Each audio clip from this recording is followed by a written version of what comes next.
Pada tanggal 31 Mei 2020, telah terukir dalam sejarah bahwa untuk pertama kalinya, sebuah perusahaan swasta bernama SpaceX meluncurkan 2 orang astronaut Amerika ke International Space Station, ISS. Misi Crew Dragon Demo 2 tersebut berakhir sukses dan kedua astronaut pun tiba di ISS sekitar 19 jam setelah peluncuran dilakukan. Fakta hebat lainnya adalah peluncuran roket tersebut adalah peluncuran pertama dengan biaya paling murah karena dapat mendaratkan roket tanpa harus menghancurkannya sehingga dapat dipakai kembali atau didaur ulang. Nah, bagaimana sistem kerja dari peluncuran roket tersebut? Bagaimana kaitannya dengan konsep gerak dan gaya? Yuk simak videonya sampai habis. Video ini akan membahas tentang gerak yang merupakan bagian pertama dari topik ini. Di video ini, kita akan mempelajari tentang pengertian gerak, perpindahan, jarak, kecepatan, dan percepatan. Sedangkan untuk gaya sendiri, akan dijelaskan di video selanjutnya. Ketika pagi hari, bagaimana cara kalian datang ke sekolah? Apakah naik mobil? Sepeda motor? Atau berjalan kaki? Tahukah kalian berapa jarak yang ditempuh dari rumah kalian? Berapa lama waktu yang diperlukan? Coba lihat gambar berikut, siswa yang bersepeda ini menunjukkan contoh nyata dari konsep gerak dalam kehidupan sehari-hari, di mana terjadi perpindahan posisi dari satu tempat ke tempat lain. Selain perpindahan, besaran apa saja sih yang harus kita ketahui dalam gerak? Setidaknya ada 3 besaran dalam gerak, yaitu posisi, perpindahan, dan waktu tempuh. Posisi diartikan kedudukan suatu benda relatif terhadap titik acuan tertentu. Sedangkan perpindahan adalah perubahan posisi pada benda, dan waktu tempuh adalah waktu rata-rata yang dibutuhkan untuk menempuh jarak tertentu. Masih pada ingat diagram Cartesian? Jika gerak dimasukkan ke diagram Cartesian, maka pada video ini kita akan membatasi pada gerak satu dimensi dengan posisi dilambangkan simbol X. Karena kedepannya, bisa saja posisi disimbolkan dengan simbol X, Y, maupun Z.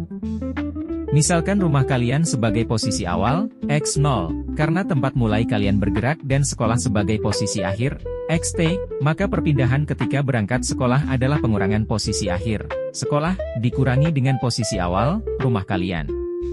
Perpindahan disimbolkan dengan delta X. Delta yang mirip segitiga di sini menunjukkan perubahan, sehingga delta X mempunyai makna perubahan X. Jika rumah kalian sebagai posisi awal dan sebagai titik acuan maka rumah kalian dapat diberikan angka 0 meter. Adapun posisi sekolah terhadap rumah kalian misalkan memiliki nilai 100 meter seperti yang ditunjukkan pada gambar berikut. Dapat dengan mudah kalian hitung total perpindahan kalian dari rumah ke sekolah adalah sebesar 100 meter. 100 meter dikurangi 0 meter. Jadi sekarang sudah paham apa itu perpindahan? Loh, bukannya itu namanya jarak? Bukan, jarak mempunyai pengertian berbeda lagi. Jarak di sini mempunyai pengertian panjang lintasan yang ditempuh. Semisal saat kalian tiba di sekolah, tiba-tiba kalian merasakan sakit perut. Ibu guru memerintahkan kalian untuk segera pulang ke rumah. Sehingga dalam pengertian sains, jika kalian kembali ke posisi semula saat kalian mulai bergerak tadi kalian tidak melakukan perpindahan. Alias perpindahannya 0. Sedangkan jarak yang kalian tempuh sebesar 200 meter, karena bolak-balik. Apa sudah paham perbedaannya? Misalkan selama kalian berada di dalam mobil menuju ke sekolah, kalian melintasi seseorang yang sedang diam di tepi jalan raya. Orang tersebut melihat bahwa kalian sedang bergerak bersama mobil terhadap sebuah kota yang kalian tinggali. Tapi, kalian yang sedang berada di dalam mobil akan melihat bahwa pengamat bergerak juga dengan arah yang berlawanan dengan arah gerak mobil. Jadi, sebuah benda dikatakan bergerak tergantung dari pengamat dan titik acuan yang dipergunakan. Hal tersebut menunjukkan bahwa gerak benda bersifat relatif atau tidak mutlak. Kalian telah mengetahui bahwa gerak adalah perubahan jarak dan atau posisi benda terhadap titik acuan.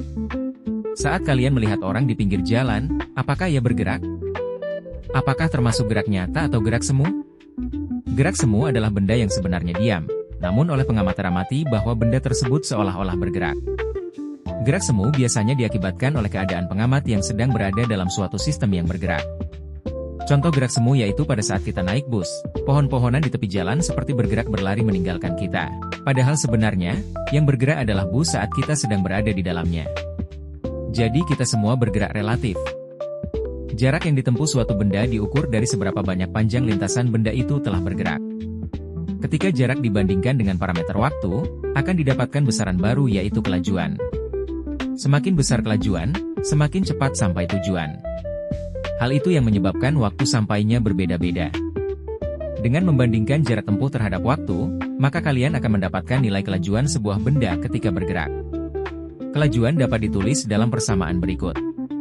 V sama dengan S per T, di mana V adalah kelajuan, mempunyai satuan meter per sekon. S adalah jarak mempunyai satuan meter. Dan T adalah waktu, mempunyai satuan sekon. Di sini kita memakai satuan internasional ya, untuk membiasakan diri demi kebaikan selanjutnya.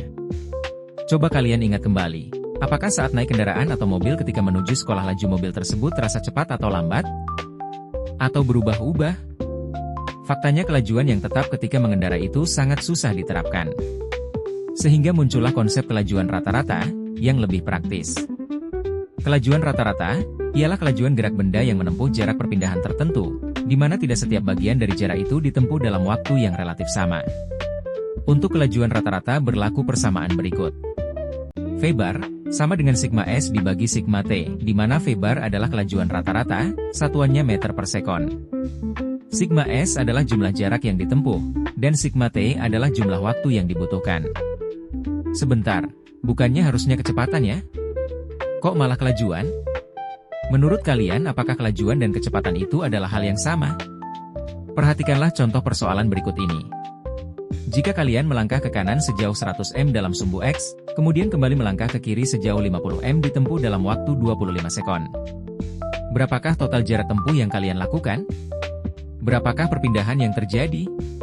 Kedua jawabannya tentu berbeda. Kelajuan adalah seberapa cepat sebuah jarak ditempuh dalam waktu tertentu tanpa memperhitungkan arah, karena kelajuan termasuk besaran skalar, besaran di dalam sains yang hanya memiliki nilai besar dan satuan.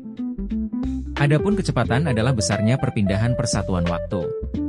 Kecepatan adalah besaran vektor, memiliki nilai besar dan satuan dan juga harus dinyatakan arah kemana benda tersebut bergerak. Kecepatan rata-rata dapat dinyatakan oleh persamaan berikut.